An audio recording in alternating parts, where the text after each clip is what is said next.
I have, along with some of my collaborators, an algebra which I'll denote by dq, a certain algebra of quantum differential operators.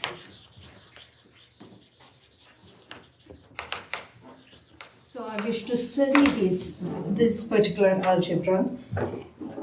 So along the way, one needs to, I ended up needing to know generalized Wald algebras.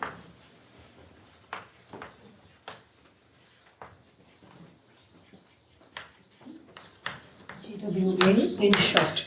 Okay. What is a generalized Wald algebra? Let R be a ring and alpha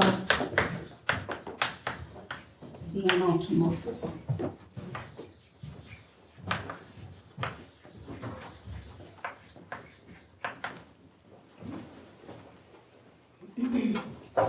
Let T be a central element from the ring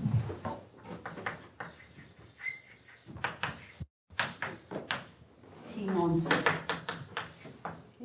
Given this setup, you can construct a generalized Wald algebra denoted R alpha T.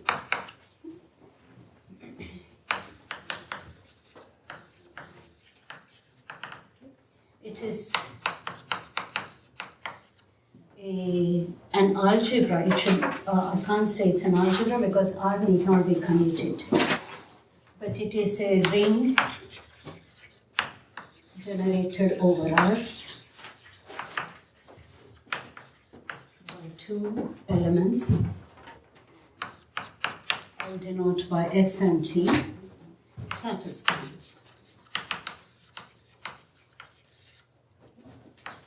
Tx equals T, xt equals alpha T,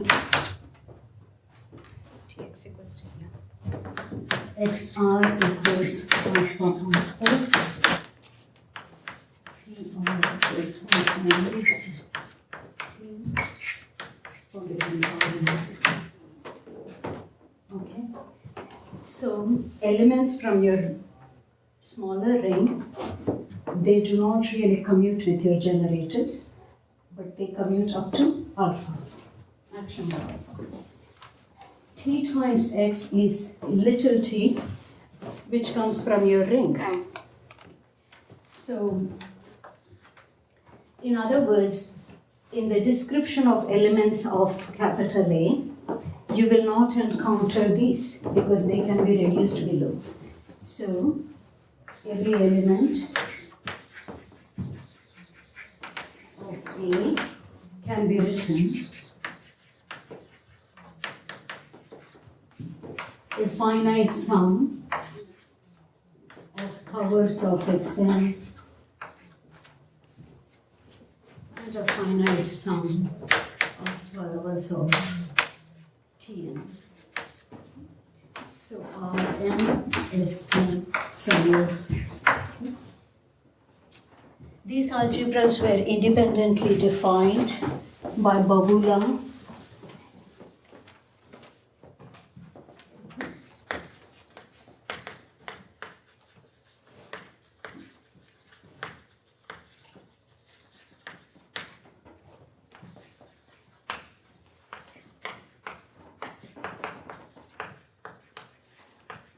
I think 92, and Alexander Rosenberg in his book 90. Rosenberg wrote a book on non-commutative algebraic geometry.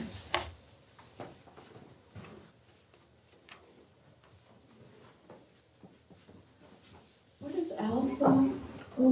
Alpha is an automorphism. Oh, that's the So if I understand this, when you say this general over R, you mean general over R for T?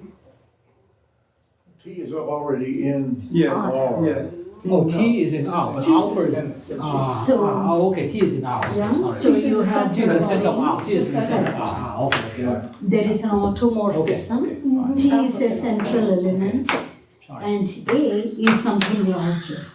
It's generated by two elements And external. then what are these identities? Correct. We're supposed to think of it as a left module over R. Yes, you can because of this. Yeah, yeah. It's also a right module. Yeah. So, And what is the intuition behind this? examples.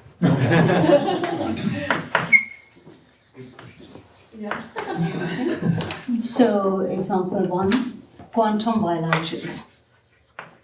Oh, sorry. This is generalized Weyl algebra of rank 1. Okay. This was rank 1 because you took only one central element, one automorphism. You can build it. Anyway, I'll come to rank n. Quantum Weyl algebra. Okay. So this is A1Q over a field K. What is this? This is K adjoint two variables. Let me call it x comma y, subject to the relation. Order is important. So xy minus qyx equals 1. You see, this is the first quantum Weyl algebra. When q is 1, you get your usual Weyl algebra back.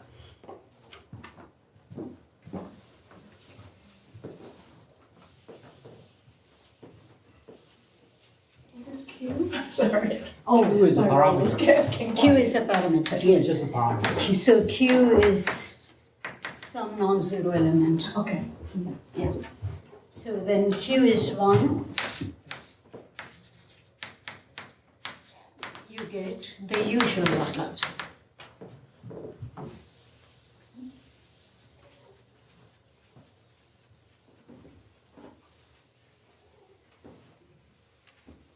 What's the pointed bracket?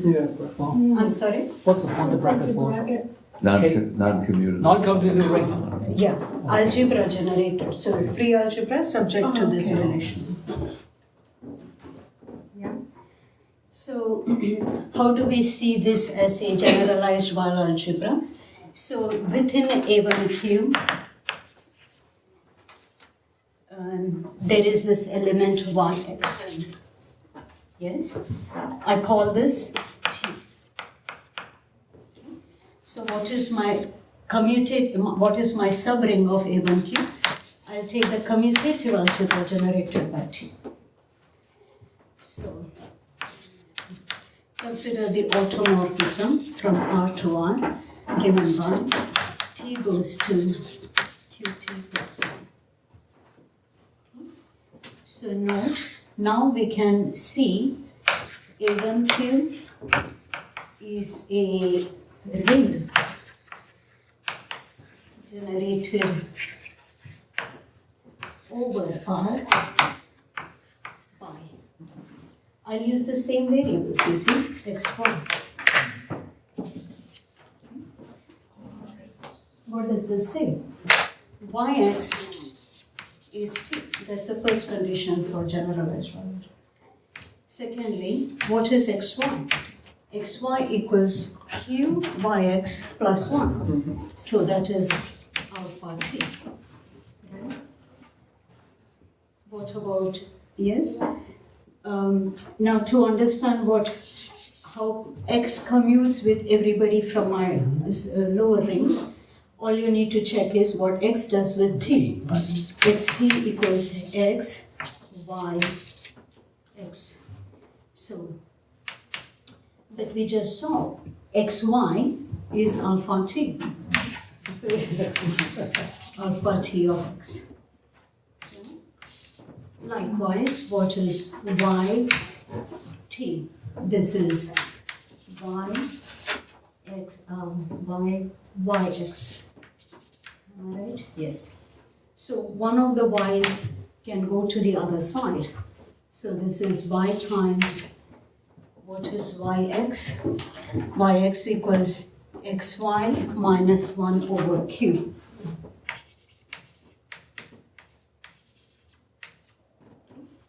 So this is, this yx is t minus 1 over q. To check. Okay? Because this yx is t, Yeah. And then, this is y, so that came out. And all I have is over q. Yeah? why are you switching the order? Sorry? Why are you switching the order? Because for yt, it should be alpha inverse t y. Oh, yeah. Right. That was one of the conditions. But from this line to the other line, you're switching the order of y to the other side. Why do you do Because that? I want to show that yt equals alpha inverse ty. So I want y on the other side. Yeah, I know that. But, Uh-huh. but how do you get from the last line from it? This equality, Yeah. because, I mean, you substitute t for xy, is that right? so, No, she multiplied y by the numerator by y. Yeah. so the numerator is yxy minus y over q. So I got that y outside, Oh, okay. Yeah. All right. Okay. and yx is t. Yeah. Y x is t. Minus 1. Yes.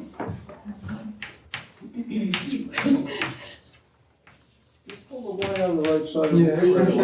Even I can do it. All right. Instead of xy, you are ix. No. But you were writing y on, so you were factoring y on this side. on the Yeah, second but instead line. of xy, you have yx. Yeah. Yx is t. All right, never mind. It's easy. Okay, so. All right. So you believe this is a generalized Weil algebra.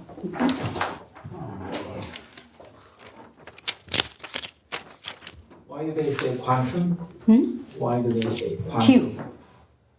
That's the only reason. It's Yeah, integers yeah, for quantum, yeah. Sorry? non-commutative. I didn't understand. I don't understand. Why do they say it's a quantum? Q. The motivation comes from Q. I see. These show up as you know how Weil algebra shows up as derivations. I mean algebra generated by derivations. These show up as algebras of quantum derivations, algebra generated by quantum, and that's yeah. So.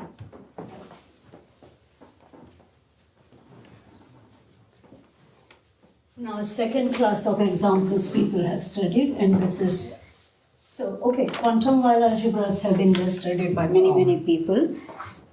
Excuse me. When you say that with this GWA, you said every element of A can be written, in a linear combination. Is that unique?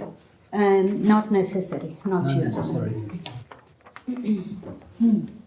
That freeness, it's not a given. Yeah.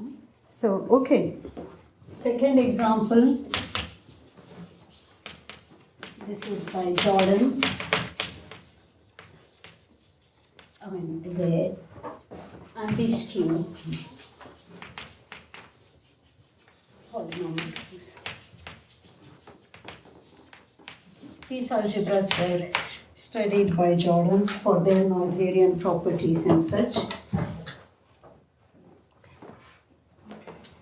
So, denoter R, B, alpha, mu, P. Start with a ring B. Alpha from B to B, and autonomous.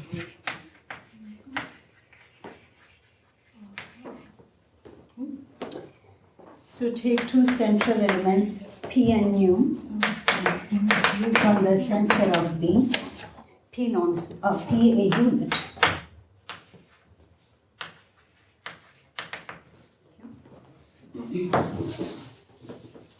R is just a ring again? There is there is no R. This is the ambiscue. That's the Yeah. notation. Okay. Yeah. Oh, I see. You're building RB. Correct. So now R is the ring. So I'll call this R. So R is built over B.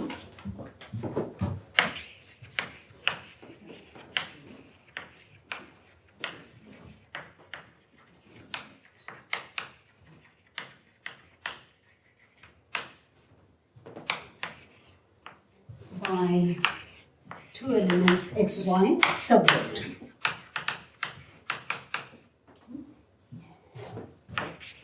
Xy minus byx equals mu. Xb is alpha bx. Yb is alpha minus b. The V could be 0. Mu could be, yes, could be 0. Could be 0. Yeah. So his motivation for looking at this is he has studied what are called OR extensions over algebras given automorphisms. You can extend an algebra once you have an automorphism systematically. So he looks for Noetherian rings which are non-commutative and generated in an interesting fashion. So turns out this is also a general. So this class of algebras also generalized Weil algebra in the same expected fashion. You would call Yx to be T, and your lower ring will be K of T. So this R is a generalized Weil algebra over Kt. Where this happens. So over not Kt, Bt. Sorry. Yeah. I have already B, and then so notice B need not be even commutative. You can still build. And he has studied these. There is The automorphism, I think you called it alpha. of B of T Yes. is alpha on B, and what about T? On T, it would do the same thing that you expect. So you're right. Yeah. So alpha extended to this would be PT plus mu. You see what you want. But, so it's alpha X, alpha Y. Yeah. So nu was 1 before, is that right? Correct. Nu was 1, P was P was Q, more Q, and so yeah. on. So you see, because Yx is T, Xy now will be P Yx You're gonna plus confuse William again. Oh, I see. No, actually, just skip one step and I forgot. And I switched it wrong. Yeah, this is okay. Sorry, I got that. Is this like non-commutative difference algebra? It looks like very much like it because you have Yes, an automorphism. Yeah. Yeah. And so the automorphism. Those are also, so the difference algebras, they are also called Eulerian derivatives. They are also called quantum derivatives. This is a huge discussion. Correct. Yeah. Lucia Divizio. So how functorial is this construction? No, I don't know. No, I don't know. That's for you, William. Is this okay? Yeah. So the third class of examples which are covered by generalized Weil algebras, that was defined by Benkart and Robbie.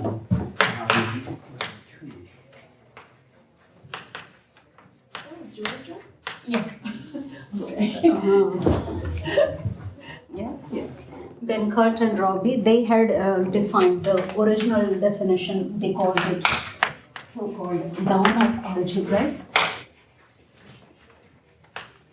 which generalized enveloping algebra over SL2. Yeah. So there is a generalized down of algebra.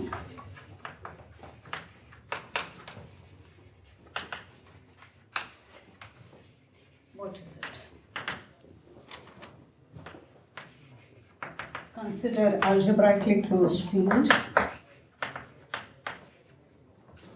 Take any polynomial in one variable. Take P, scalars, R, S, gamma, you say R, S are not allowed to be 0.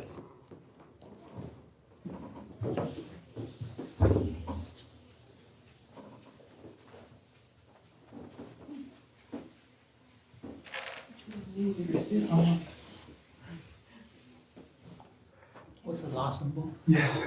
Sorry, gamma. Oh, gamma.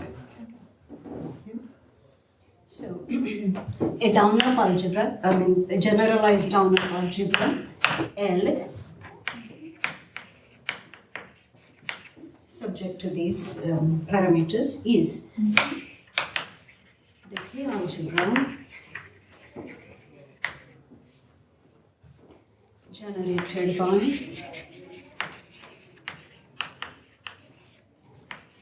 a down element, an up element, and a karta element. Yeah? So is it really have something to do with quantum?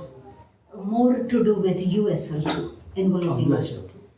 So any characteristic is fine for this field? So far, yes. Okay. Yeah. So far, I haven't talked about characteristics. Okay. Yeah. It's always Yeah. Yes. With relations.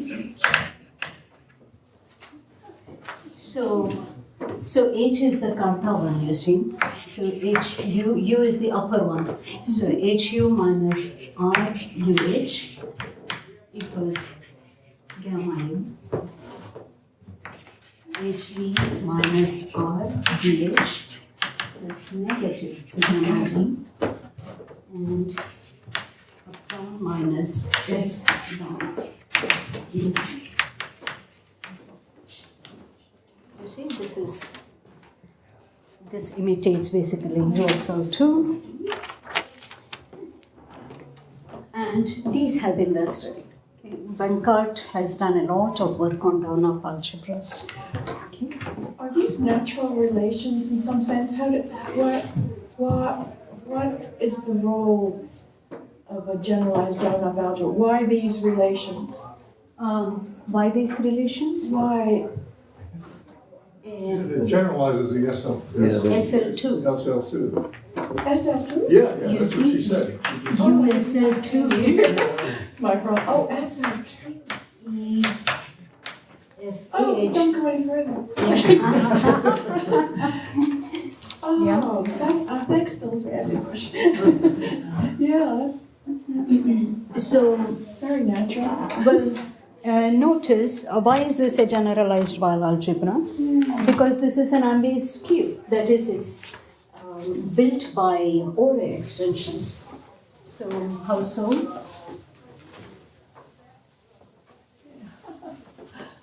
Bracket operations.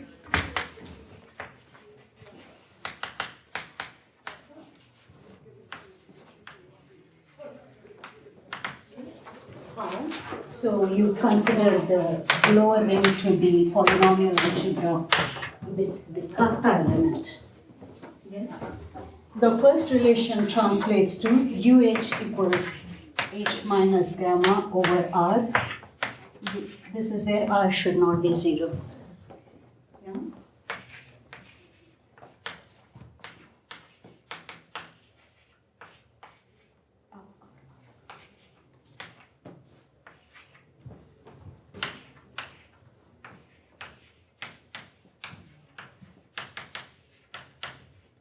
So if you recall the definition, construction of ambiguous cube, you needed just 3 relations. Yeah, 2 generators, U and D, doing this. Okay? So how strongly does this resemble Lie algebra? Enveloping algebra over the Lie algebra. Oh, okay. Yeah, associative. Oh, Yeah. So its representations have been studied too. So the point, well, this was all advertisement by GWS are good to study. Yeah. Now all these examples were generalized Weyl algebras of rank 1. What's the definition of generalized Weyl algebra of higher rank? So I've asked Georgia this, but I mean, what is the intuition of up and down here? Yeah. I mean, Up and down. yeah, I mean, what, Because you see, Up, down, quick. no, because this is this down. increases weight, and down decreases weight. I see. Oh, Just as in USL2, X goes up. SL2 is upstairs, has one upstairs, that's U, and then it has B in the lower.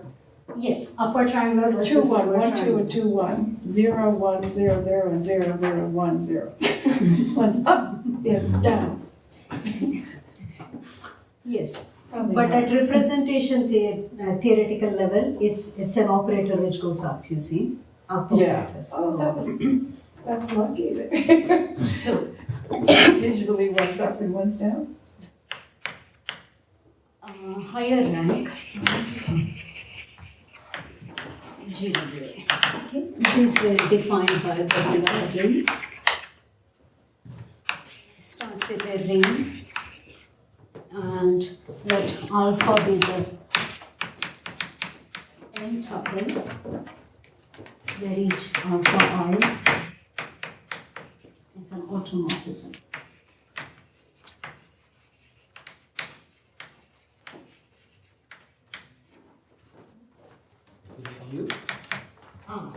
They should commute. They should be commuting automorphisms. Yes. T be an n tuple of central non-zero elements.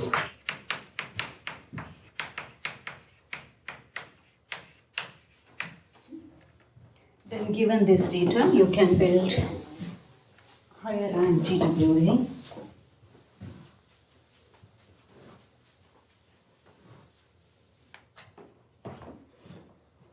Sorry, one thing I always forget, and that is alpha I on TJ should be TJ. So it shouldn't move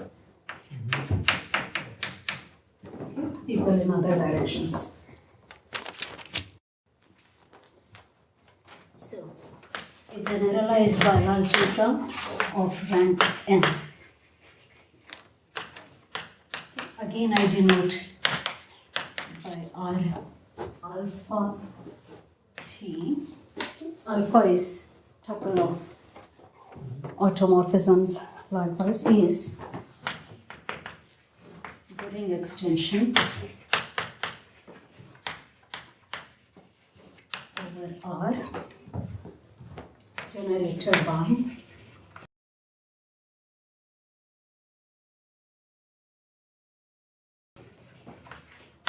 to an element subject to exactly what you would expect.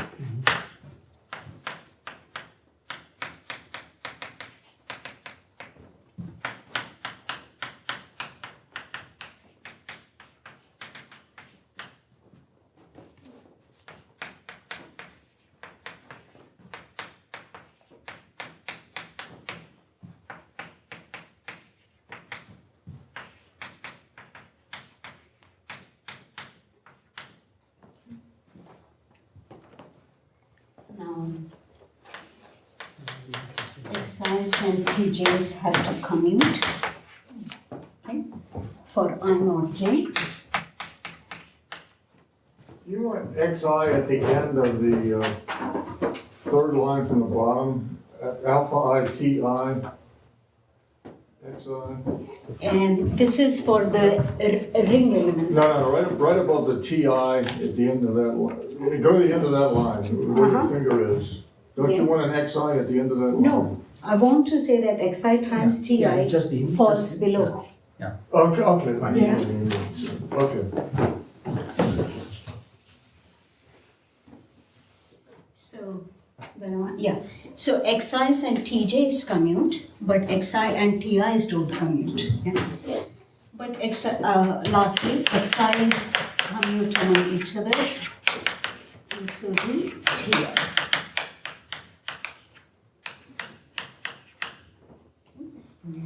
An example is the entire algebra. you allow the automorphism to be an identity? Automorphism is allowed to be identity, yes. Okay.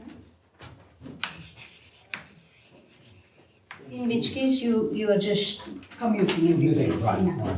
Yeah, that's okay. That's a special case. Do the alphas have to be distinct? Not necessary. Not necessary. Nothing. So this particular algebra rank n includes the nth Weyl algebra, and there are so-called twisted generalized Weyl algebras You might also. as well get it distinct, because otherwise the rank would just have to go down then. Sorry. I mean, if some of them are not this, well, I don't know. The rank comes from the number of variables you have. Yeah, but you see, suppose some of the alpha i's are the same, but all the ti's are distinct, for example. Possible? Why not? Why Sure. can't I have Yes. Yeah. So there are so-called quantum Weyl algebras higher rank. They don't come here. They are not examples here. But to include those, something called twisted generalized Weyl algebras have been defined.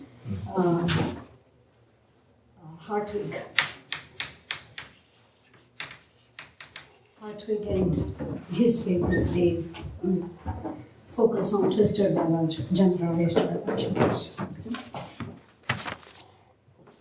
One of the things is how do you define the rank n if you allow some of them to be the same? Suppose all the alphas are the same and all the t's are the same. Okay.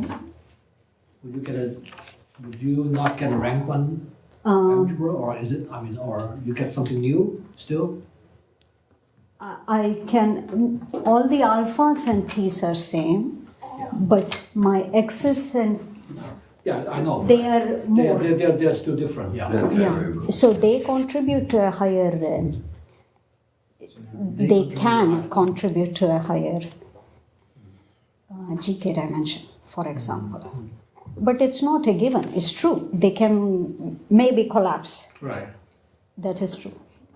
Yeah. Is it okay? So it's not quite. So the rank is not quite an intrinsic thing. No, On no, the GK. yeah. Okay. So, okay, these algebras and the representation theory, etc., is an industry by itself, which brings me to weight modules. Yes.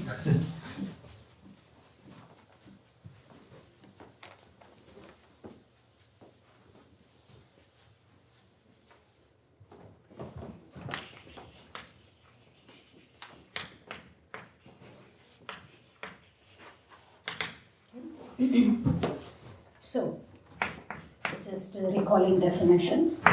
A module, so, or let R be a ring.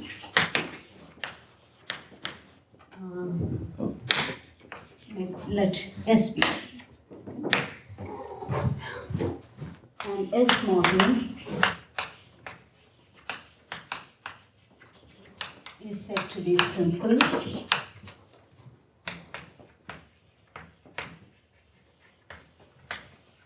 It has no proper non-zero modules.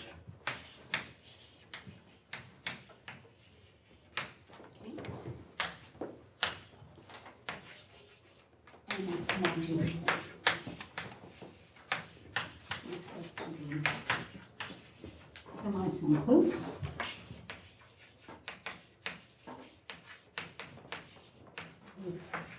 It is a direct sum of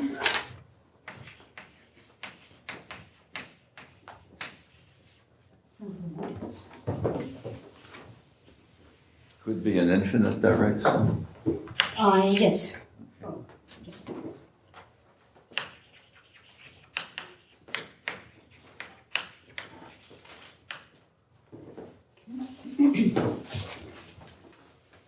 okay, what is a weight module?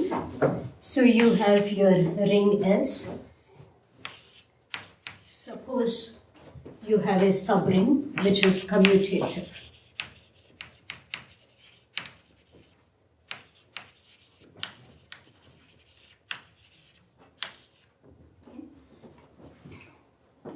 So, and S module V is said to be a weight module with respect to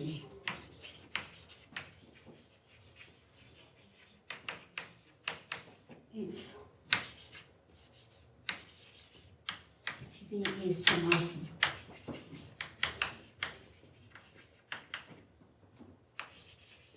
You see, it's a subring, so it can be viewed as an R module also. But because R is commutative, equivalently,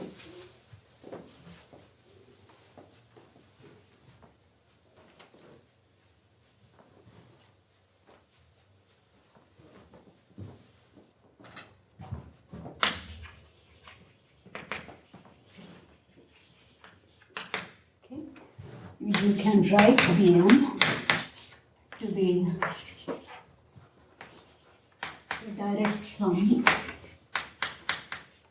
of V sub m. Okay, V sub m, those are the weight spaces. Okay.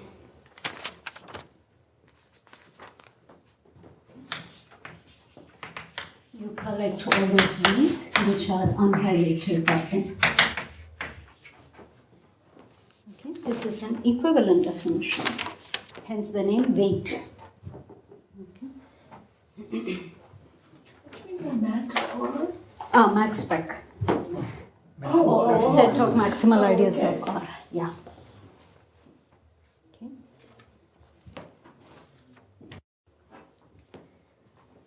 Support.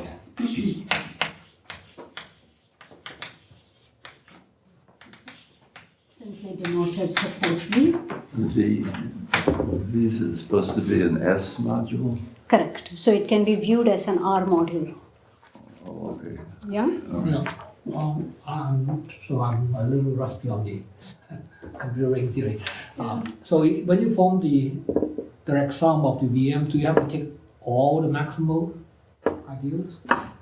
Or could you just be part of it? So part of it is the ones for which Vm is not zero, that collection is called support of V. Oh, Yeah, something zero. Right.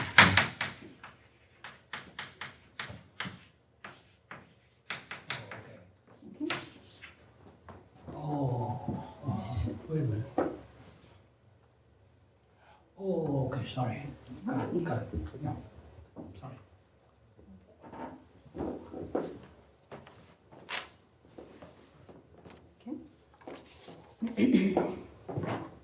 Can be shown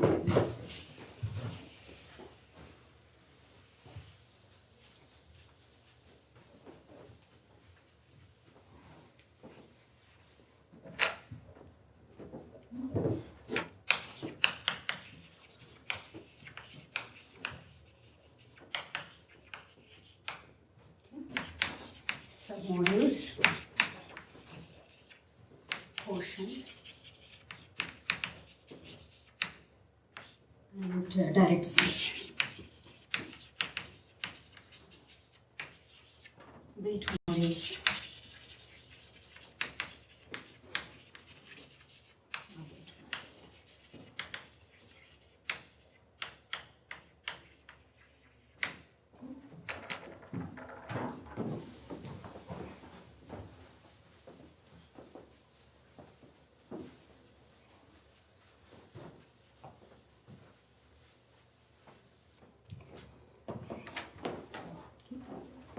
So, going back to GW.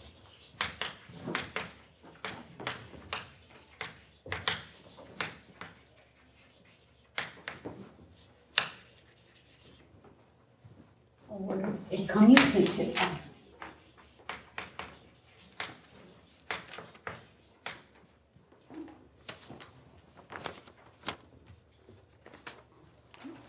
Why are weight modules important? Start with a GWA, rank 1. Let V be an arbitrary A module.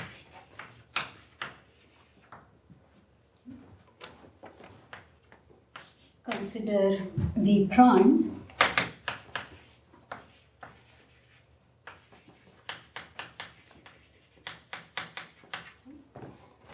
the weight spaces can still be defined. Consider their sum, call it V prime. Then one can show for a GWA, not in general, it's not true in general, but for a GWA, it can be shown that this sum is a direct sum.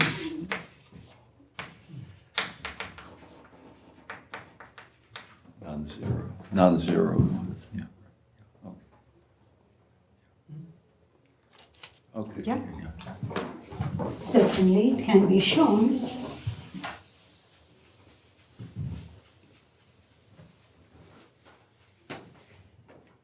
that when a K is algebraically closed and V is finite dimensional, this is equivalent to saying in this case you have an eigenvalue, you see. So, V prime is bigger than zero. So K here, how is K related to A here? K is the underlying field. Oh, there's another field. Oh, okay. Commutative R, which is a K algebra. Yeah, thank you.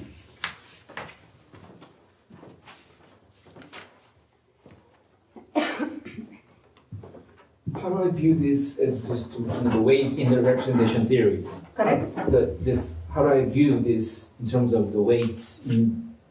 This is it. Same These are the weight spaces. Okay. Correct. Okay. Yeah. Okay. So, for example, if you're looking at USL2, you know there are the weight spaces, right? Yes.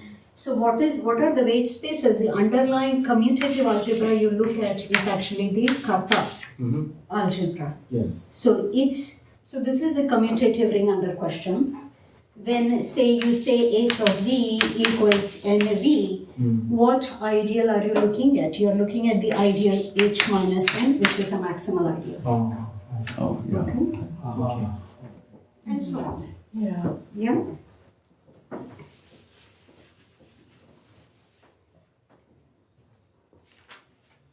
All right. What was I saying? So yeah, algebraically closed, finite dimensional, you are always guaranteed an eigenvalue. So that's what this is. So in particular though,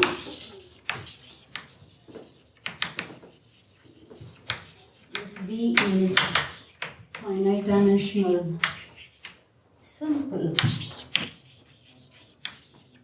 A module, then V is weight module. You see? And that's why weight modules are important for generalized Weyl algebras. Every finite dimensional simple A module is actually weight module.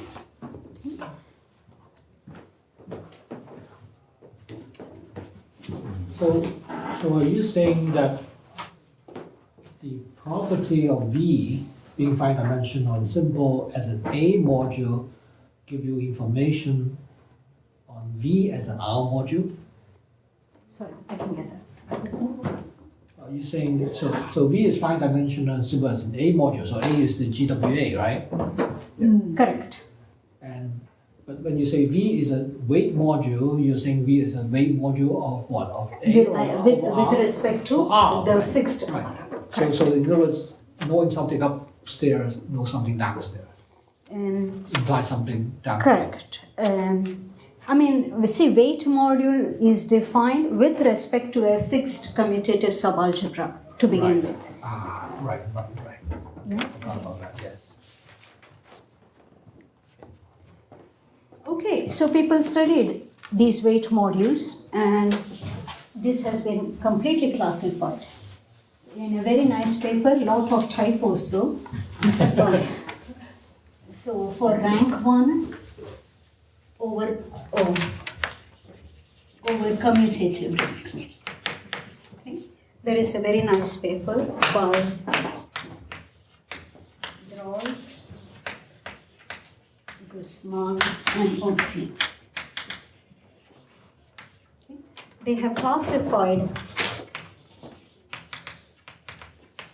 all indecomposable weight models, all indecomposable weight models, not just finite dimensional.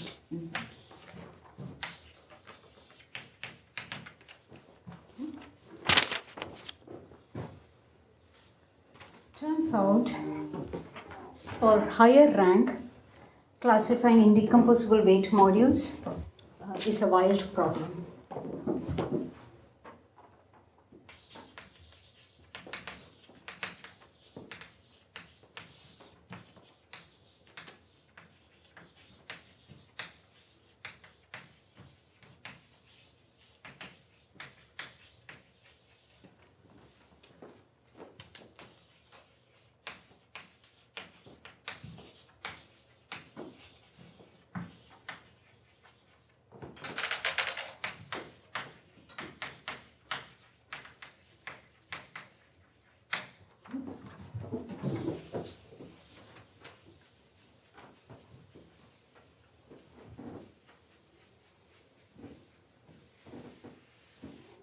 So let me give you a quick outline of this classification. So notations. A is R alpha T, R commutative. Okay. Let M be a maximal ideal of R. K sub M is the associated field. T sub M is the image of T in K.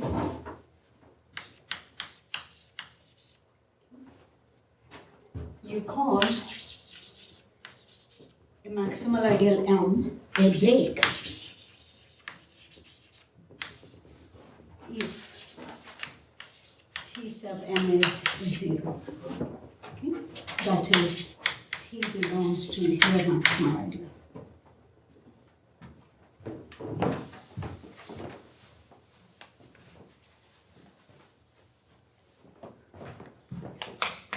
Let B be the set of all breaks.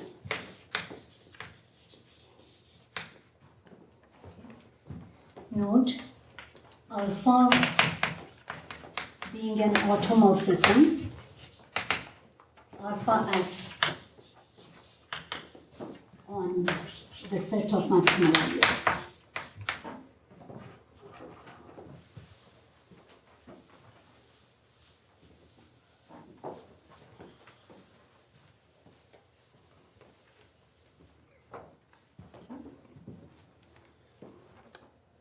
Let omega denote the set of orbits under this action.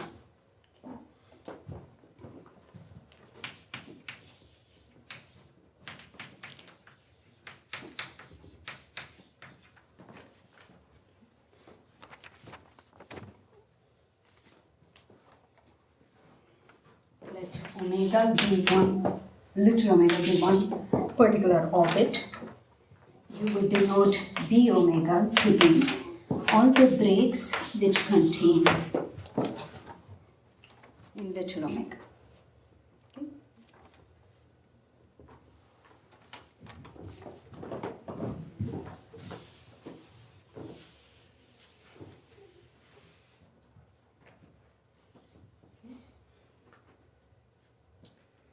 So,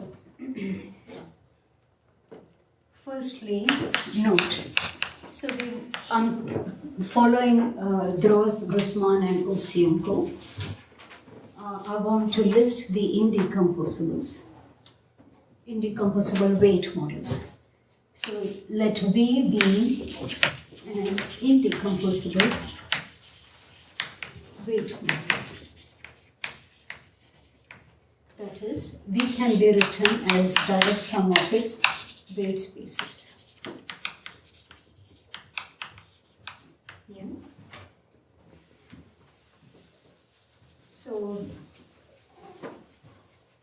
the generalized Weyl algebra has these relations which imply if little v is in Vm, then x of v will be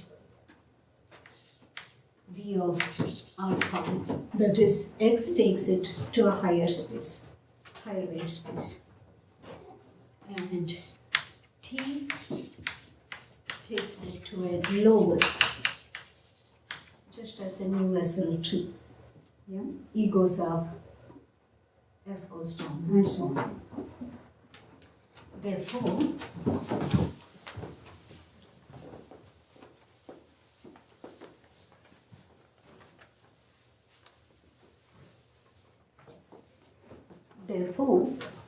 I can decompose V into V omegas, where omegas are orbits. You see, for every orbit I can separate them out.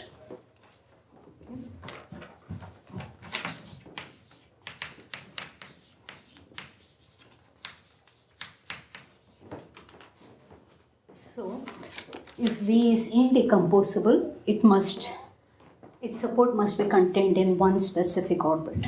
Okay?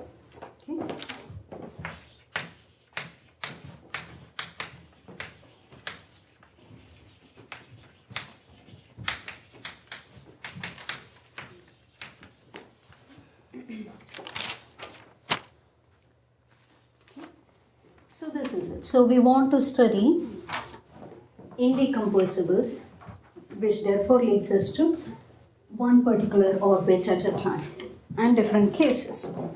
So the first case, when your orbit is infinitely large, and there is no break. There is no break. So I'll give you examples of these. Yeah. So, for example, when you're looking at Weyl algebra, if I take K equals C, otherwise one has to artificially construct it, but for a Weyl algebra you can see it immediately. My generalized Weyl algebra is the first Weyl algebra given by multiplication by x and the usual derivation. So in this case, V, for this case, yeah, it's denoted by the omega. This is x inverse times x to the a for some a not an integer.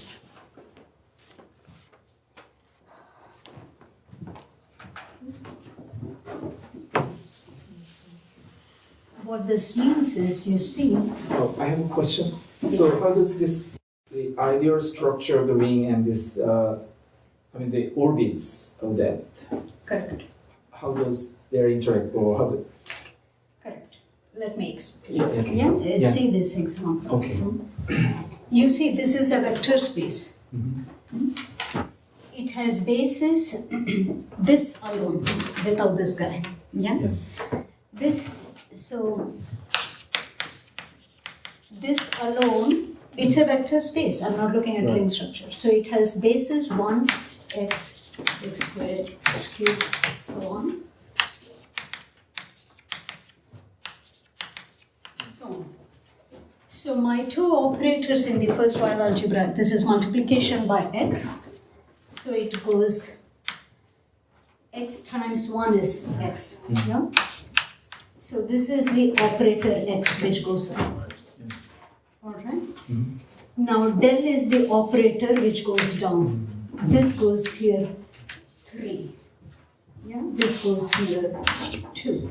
What this means is del of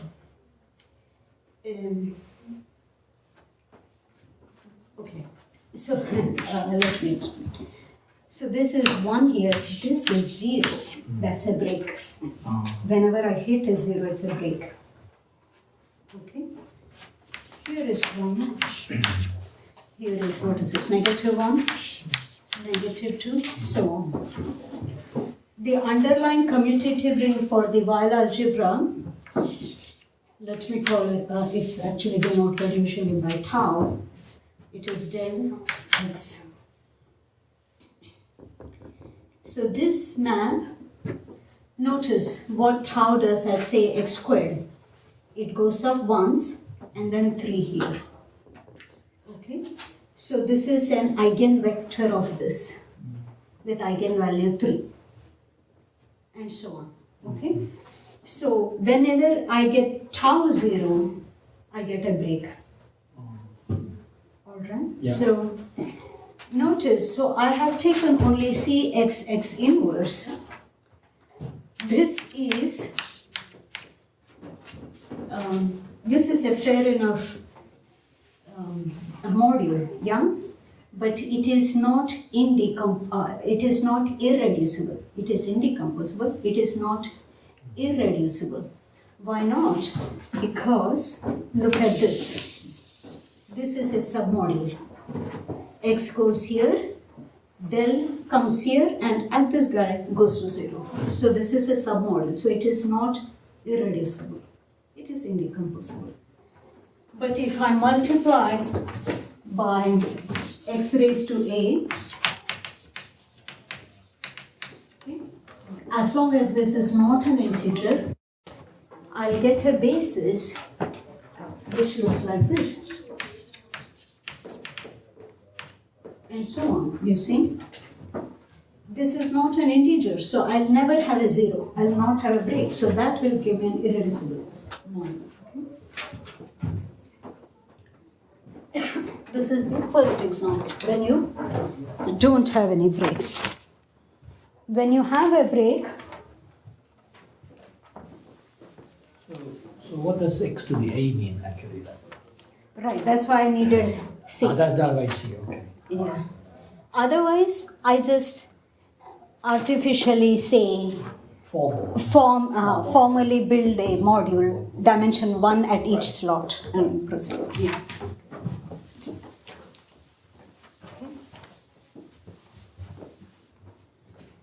Now, the next case is when you have an infinite orbit, but there are breaks.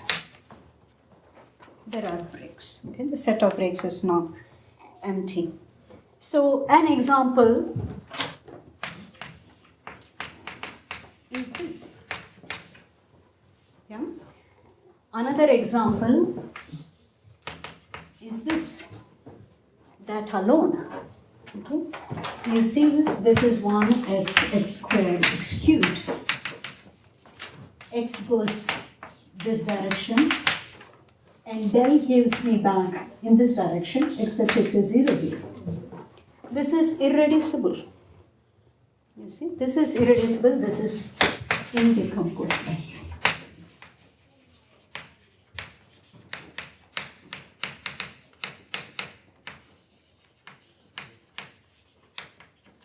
This one is irreducible.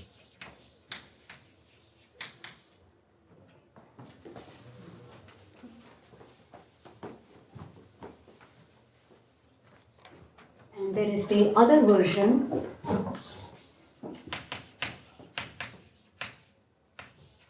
quotient by x, vector space.